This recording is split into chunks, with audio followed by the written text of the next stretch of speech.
ఏలైనగా నీ ఎదుట నుండి జనములను వెళ్ళగొట్టి నీ పొలిమేరను గొప్పవిగా చేసేదను. ఎందుకు వెళ్ళగొట్టాలి?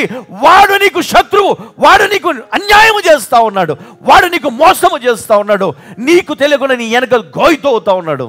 కానీ దేవుడు ఎలాంటి దేవుడు అంటే, నువ్వు ఈ దేవుని కలిగి ఉంటే, ఈ దేవుని వెంబడిస్తే, ఏ గొయ్యి అయితే వాడుతో వాడు ఆ గొయ్యిలో వాడిని పెట్టేస్తాడు ఆయన. హల్లెలూయా, హల్లెలూయా. దేవునికి మహిమ కలుగునుగాక. నిజమే, దేవుడు మనకిచ్చినటువంటి ఆ చక్కటి బాధ్యత ఎట్లా ఉంటుందంటే, ఇప్పుడు నాకు ఇచ్చాడు ఈ బాధ్యత. ఒకవేళ నా పని అయిపోయింది అనుకోండి, ఇక నేను వెళ్ళిపోవాలి దేవుని దగ్గరికి. దేవుడు ముందే ఇంకొకరిని ఎన్నుకుంటాడు. దానికోసం మనం సిద్ధపడాలంటే, దానికోసం మనం ప్రయాసపడాలా, కష్టపడాలా, సేవ కోసం నిలబడాలా. కానీ మనం ఈరోజు కదా ఆ బాధ్యత కోసం కాదు, కానీ డబ్బు కోసం, పేరు కోసం మనము మన జీవితాన్ని పాడు చేసుకోండి. డబ్బు ఈరోజు ఉంటుంది కదా, శాశ్వతంగా ఉంటుందా చెప్పండి? చాలామంది ఉద్యోగం చేసిన వాళ్ళు ఉన్నారు, రిటైర్డ్ కూడా అయిన వాళ్ళు ఉన్నారు. వాళ్ళని వెళ్ళి అడిగండి, వాళ్ళు ఏమంటారు? ఒకప్పుడు మేము చాలా బాగుండే వాళ్ళం బ్రదర్, ఒకప్పుడు ఎప్పుడప్పుడు జాబ్ ఉండేది, చాలా డబ్బులు ఉండేవి, ఏదంటది. కానీ ఇప్పుడు జాబ్ లేదు. ఒకప్పుడు అధికారం ఉండేది, ఒకప్పుడు మాకు షాప్ ఉండేది, ఒకప్పుడు మాకు పొలం ఉండేది, ఒకప్పుడు మాకు ఆ బిజినెస్ ఈ బిజినెస్. కానీ ఈరోజు ఏమీ లేదు. ఎందుకు? సంవత్సరాలు గడిచిపోతూ ఉంటే, వయసు మీద పడుతూ ఉంటే, బలహీనతలు మీద పడుతూ ఉంటే, మనము ఆ శక్తి మనకు సరిపోదు, చేయలేము ఆ పనులు కదా. ఇన్కమ్ సోర్స్ తగ్గిపోవడం కానీ, వ్యాధులు బలహీనతలు రావడం వల్ల మనం ఆ డబ్బు ఖర్చు పెట్టడం కానీ జరిగినప్పుడు మన జీవితంలో అన్నీ మళ్ళీ నార్మల్గా అయిపోతూ ఉంటాయి. దేవుడు కోరుకునేది ఒకటే, నీ లైఫ్లో నువ్వు ఉద్యోగం చేసినా చేయకపోయినా, వ్యాపారం చేసినా చేయకపోయినా, నువ్వు ఏ పని చేసినా చేయకపోయినా, నీవు బ్రతికున్నంత కాలము, నీ పిల్లలు బ్రతికున్నంత కాలము, వారి తరతరములు బ్రతికున్నంత కాలము దేవుడు వారిని పోషిస్తాడు, వారిని కాపాడుతాడు, వారికి తోడుగా ఉంటాడు. నువ్వు చేయవలసింది ఒకటే, దేవుని సన్నిధిని నువ్వు కనపడవు. చర్చికి వెళ్తే సరిపోతుందా? ఊరికే చర్చికి వెళ్తే సరిపోదు. నువ్వు ఆత్మీయ జీవితాన్ని కలిగి ఉండాలి. దేవుని యందు భయము, భక్తి, విశ్వాసంలో ఎదగాల. ప్రార్థన జీవితాన్ని కలిగి ఉండాలి. నీ పరిస్థితి మారుతుంది. ఈరోజు మారకపోవచ్చు, ఖచ్చితంగా ఏదో ఒక రోజు నీ జీవితం మారుతుంది. ఖచ్చితంగా ఏదో ఒక రోజు నీ పైన ఉన్న శాపం తొలగిపోతుంది. నీ పిల్లలపై, నీ తరములపైన వచ్చిన శాపం తొలగిపోతుంది. నువ్వు నమ్మకంగా దేవుని దగ్గర నువ్వు పని చేయి, నమ్మకంగా దేవుని కోసం నిలబడు. అందుకే యెహోషువ జీవితం మారిపోయింది. దేవుడు అతను ఎన్నుకున్నాడు, అతను ముందు పెట్టాడు. ఏ జనులైతే అతన్ని వద్దన్నారో, చివరికి ఆ జనుల నోటనే యెహోషువనే నాయకునిగా మనం పెట్టాలా. అందరూ ఒకటి యెహోషువను ముందుకు తీసుకొని వచ్చారు. 2 సమూయేలు 22వ అధ్యాయం 20-21 మనం చదువుదాం. నేను ఆయనకు ఇష్టడను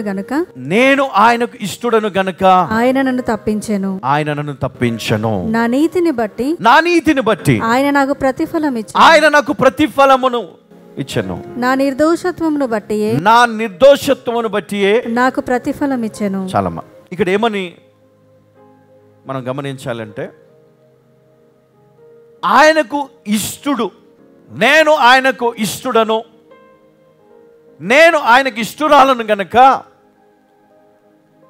ఆయన నన్ను తప్పించెను. హల్లెలూయా. దేవుడు తప్పిస్తాడా అమ్మా? తప్పిస్తాడా దేవుడు? మరి నిజంగా దేవుడు గొప్పడేనా? గొప్పడే. కాపాడతాడు. చూడండి, ఇక్కడ పరిశుద్ధ గ్రంథం చూస్తే, నేను ఆయనకు ఇష్టుడను గనుక ఆయన నన్ను తప్పించెను, నా నీతిని బట్టి ఆయన నాకు ప్రతిఫలమునిచ్చెను, నా నిర్దోషత్వమును బట్టి నాకు ప్రతిఫలముని ఇచ్చాను. అంటే నువ్వు జీవించే జీవితాన్ని బట్టి దేవుడు నీ జీవితాన్ని కాపాడుతాడు. చిన్న చిన్న సమస్యలు వచ్చినా కూడా దేవుడు తప్పిస్తాడు. నీ చుట్టూ ఆయన కంచె వేస్తాడు. నిన్నే కాదు, నీ ఇంటిని, నీ పిల్లలను, రాబోయే నీ తరము వారిని కూడా దేవుడు కాపాడుతాడు. ఈరోజు సమస్యలు ఉండవచ్చు, శాశ్వతంగా ఉండవు. ఈరోజు వ్యాధి ఉండొచ్చు, శాశ్వతంగా ఉండదు. దేవుడు నిన్ను కాపాడుతాడు కదా, దేవుడు నిన్ను కాపాడుతాడు. అంటే మనం ఎట్లా ఉండాలంట? దేవునికి ఇష్టంగా ఉండాలి. అంటే దేవునికి ఇష్టలుగా ఉండాలంటే నన్ను నేను మార్చుకోవాలి కదా. దేవునికి ఇష్టమైన బిడ్డగా ఉండాలంటే నేను ఎలా జీవించాలి, ఎలా ఉండాలి? ఎవడో పిలుస్తాడు, దారా పోదాం, తాగుదాం, పోయి తాగుతావు, దారా పోదాం, అక్కడ సినిమా చూద్దాం, వెళ్ళిపోతావు, వ్యభిచారం చేద్దాం, మూవీస్ చూడు, ఫోన్ పట్టుకొని బ్లూ ఫిలిమ్స్ అవి ఇవన్నీ చూసుకుంటా, చెదనం చూసుకుంటా. దేవునికి ఇష్టంగా ఉంటావా నువ్వు కదా? సాడీలు చెప్పుకుంటా, వాళ్ళ మీద వీళ్ళకి వీళ్ళ మీద చెప్పుకుంటా. దేవునికి ఇష్టంగా ఉంటామా? దేవునికి మనం ఇష్టంగా ఉంటే ఏం చేయాలి? మనం దేవుని స్తుతించాలి, దేవుని ఆరాధించాలి, దేవుని మహిమపరచాలి, దేవునికి సంతోషాన్ని కలగజేయాలి. కుమారుడు ఏ విధంగానైతే తన్ను నలగొట్టుకొని దేవునికి సంతోషాన్ని కలగజేశాడో అదేవిధంగా మనం మంచి జీవితాన్ని జీవిస్తే చాలు, ఆయన సంతోషిస్తాడు. హల్లెలూయా. మొదటి దినవృత్తాంతములు 4వ అధ్యాయం 10వ వచనం. యబ్బేజు ఇశ్రాయేలీయుల దేవుని గూర్చి మొరపెట్టి, నీవు నన్ను నిశ్చయముగా ఆశీర్వదించి నా సరిహద్దును విశాలపరచి నీ చెయ్యి నాకు తోడుగా ఉండ దయచేసి నాకు కీడు రాకుండా దానిలో నుండి నన్ను తప్పించుము అని ప్రార్థింపగా దేవుడు అతడు మనవి చేసిన దానిని అతనికి దయచేసెను. ఏం చేశాడంట? ఏమని ప్రార్థన చేశాడమ్మా ఇక్కడ? నీవు నన్ను నిశ్చయముగా ఆశీర్వదించి నా సరిహద్దును విశాలపరచి నీ చెయ్యి నాకు తోడుగా ఉండ దయచేసి.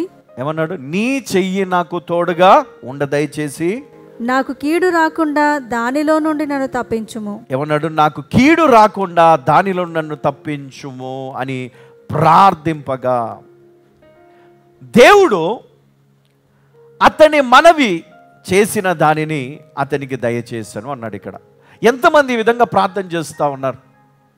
ఎంతమంది ప్రార్థన చేస్తూ ఉన్నారు? అయితే మీకు గుడ్ న్యూస్ కదా. యబ్బేజు సరిహద్దులను విశాలపరిచిన దేవుడు నీకును సహాయము చేయబోతున్నాడు. హల్లెలూయా, హల్లెలూయా.